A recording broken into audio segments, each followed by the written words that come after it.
ಇಲಾಖೆಯಲ್ಲಿ ಸಾಕಷ್ಟು ಬದಲಾವಣೆ ತಂದಿದ್ದೇವೆ. ಸಾರ್ವಜನಿಕರು ತಮ್ಮ ಕಷ್ಟವನ್ನ ಪರಿಹಾರ ಮಾಡಿಕೊಳ್ಳಲು ದೇವಸ್ಥಾನಕ್ಕೆ ಹೋಗ್ತಾರೆ.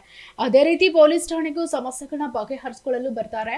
ಅವರ ಸಮಸ್ಯೆಗಳನ್ನ ಪರಿಹರಿಸುವ ನಿಟ್ಟಿನಲ್ಲಿ ಕಾರ್ಯನಿರ್ವಹಿಸಿ ಪೊಲೀಸ್ ಇಲಾಖೆ ಜನಸ್ನೇಹಿಯಾಗಿ ಕಾರ್ಯನಿರ್ವಹಿಸಬೇಕು ಅಂತ ಗೃಹ ಸಚಿವರಾದ ಡಾಕ್ಟರ್ ಜಿ ಪರಮೇಶ್ವರ್ ಹೇಳಿದ್ರು.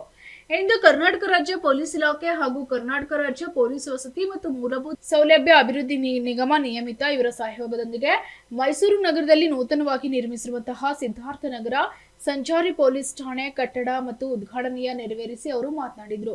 ಮೈಸೂರು ಪಾರಂಪರಿಕತೆ ಹಾಗೂ ಇತಿಹಾಸಕ್ಕೆ ಹೆಸರುವಾಸಿಯಾಗಿದೆ. ಮೈಸೂರಲ್ಲಿ ಕಾನೂನು ಸುವ್ಯವಸ್ಥೆಯನ್ನ ಗಟ್ಟಿಗೊಳಿಸಿ ಪ್ರವಾಸಿಗರು ಇನ್ನೂ ಹೆಚ್ಚು ಭೇಟಿ ನೀಡುವಂತೆ ಮಾಡಬೇಕು ಅಂತ ಹೇಳಿದರು.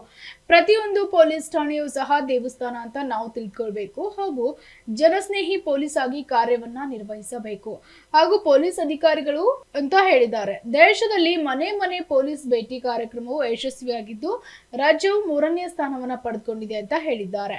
ಇಂಡಿಯನ್ ಜಸ್ಟಿಸ್ ರಿಪೋರ್ಟ್ ಪ್ರಕಾರ ದೇಶದ 120 ನಗರಗಳಲ್ಲಿ ಸೇಫ್ ಸಿಟಿಯಾಗಿ ಬೆಂಗಳೂರು 1ನೇ ಸ್ಥಾನವನ್ನ ಪಡೆದುಕೊಂಡಿದೆ.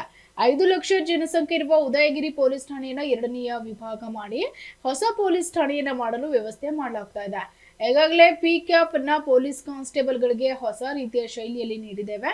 ಮೈಸೂರು ನಗರದೆಲ್ಲೆಡೆ 380 ಸಿಸಿಟಿವಿ ಕ್ಯಾಮೆರಾಗಳನ್ನ ಅಳವಡಿಸಲಾಗಿದೆ. ಮುಂದಿನ ದಿನಗಳಲ್ಲಿ ಇನ್ನೂ ಹೆಚ್ಚಿನ ಸಂಖ್ಯೆಯಲ್ಲಿ ಕ್ಯಾಮೆರಾಗಳನ್ನ ಅಳವಡಿಸಲಾಗುತ್ತೆ ಅಂತ ತಿಳಿಸಿದ್ದಾರೆ. Bureau report, SSV news, Bengaluru.